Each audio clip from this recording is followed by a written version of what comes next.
Ladies and gentlemen, it is a great moment for the Council of Europe to welcome the Prime Minister of Armenia, Nikol Phashinyan.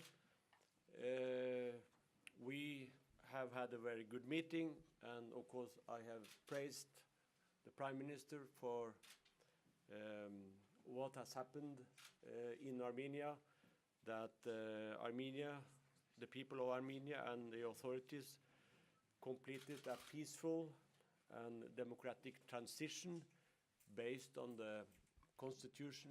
By the way, Council of Europe was heavily involved in the working out of the constitution. We are pleased to see that it has worked, and that elections in December was in a way the final act of this peaceful transition. I would like to commend also the Prime Minister for the fact that he is moving forward rapidly with reforms, in particular in the judiciary, where also Council of Europe stands ready to assist. We have recently adopted the new action plan for Armenia from 2019 to 2022. It's a very broad action plan building on the former one, and we will continue in the same way, namely working together by bringing Armenia forward and to strengthen the institutions and the checks and balances in the country, also in order to fight what is high on the agenda, I know, for the new government, namely to combat corruption. So it is great to have the Prime Minister here. I congratulate you with everything you have achieved till now, and I can reassure you that we will continue to be an important partner. It is absolutely clear Armenia is a European country rooted in European history and European values. Yeah. Thank you. Thank you very much, Honorable Secretary General, ladies and gentlemen.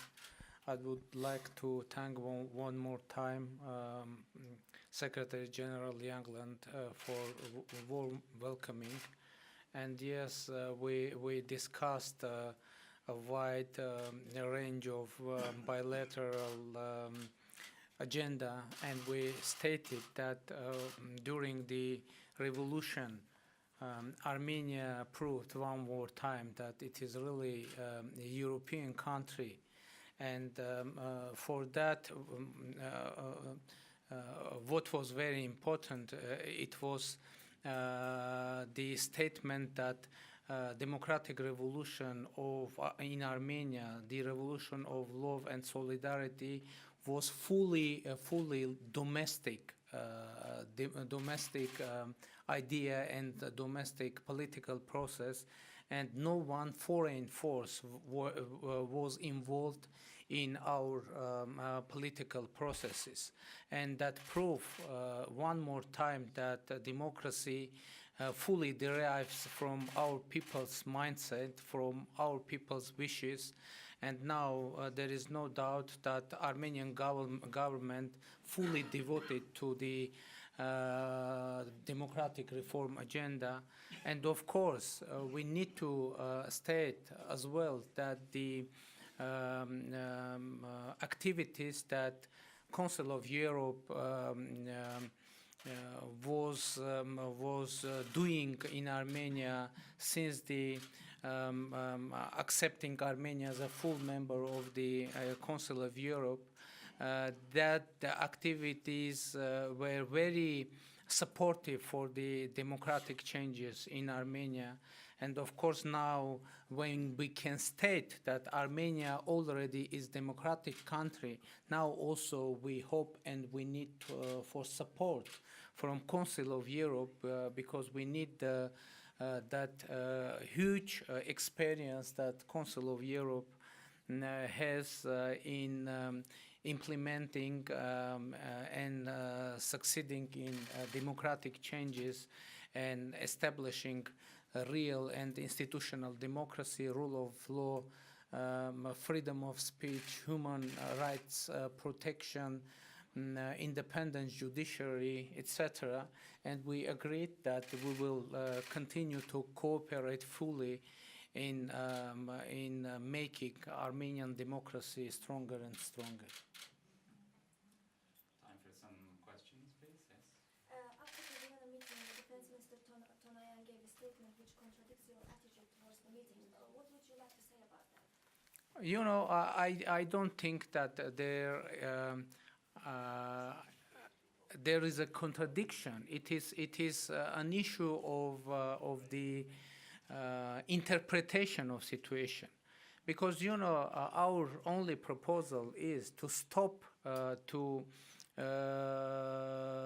threaten each other with force. We need to stop to use threatening wording in relations between Armenia and Azerbaijan, between Nagorno-Karabakh and Azerbaijan. And our proposal is to prepare our societies for peace and not for war. And we hope that our partners in Azerbaijan will address our call. And when they will do that, we will have a completely different situation. Lady from, sorry, excuse me. No, we have no time for the second question. Sorry. Armenian Public Television. Hello, Mr. Jagland, I have a question for you. 2 days ago, the Council of Human Rights told that it is very impossible to visit the gray zones. What do you think? What practical steps it needs to take to resolve this process? Thank you. Yeah, I have made a very concrete proposal on that. First of all, it is built on my principal position, which I've held for a very long time, namely that it is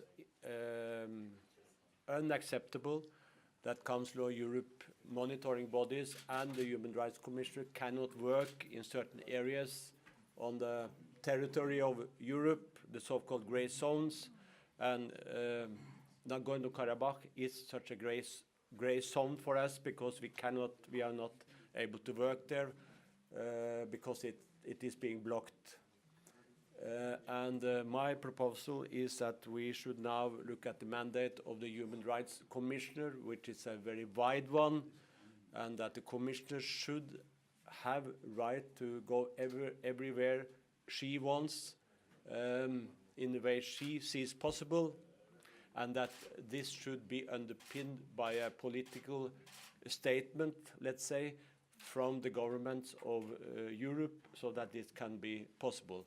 Of course, it would be even better if the monitoring bodies, the permanent monitoring bodies of ours, could do the same, but let's start with the Human Rights Commissioner, and it is for me self-evident that the Human Rights Commissioner should be allowed to work in a non-political way, and her work should not at all affect our views on the status of these areas.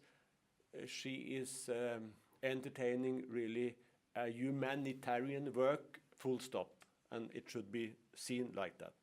One last question. Mr. Jagland, Mr. Prime Minister, if you react, I would appreciate. So, do you have any new suggestion for Armenia, and what do you expect, especially in this post-revolution period, from Armenian new government regarding to human rights, democratic reforms? Well, what I have heard today, and I've seen it previously from the new government, that the government has a reform agenda. It is committed to, for us, which is very important, reforms in the judiciary. And of course, it's important also to look at how the opposition can work and how the media can work in a system of checks and balances. And that is also the only way to combat corruption, because if we don't have checks and balances by a parliament and by an independent judiciary and independent news media, then we always get corruption. So what I've heard is that this is the agenda of the government, which we of course will do everything we can to support. There is nothing to it. I was a spokesman of the government. Thank you. Okay. Yeah, it is the decision of the Yerevan municipality to name one of the squares in the city center of Yerevan as Europe Square, and it is decision, and I would like to pass this as a souvenir to you.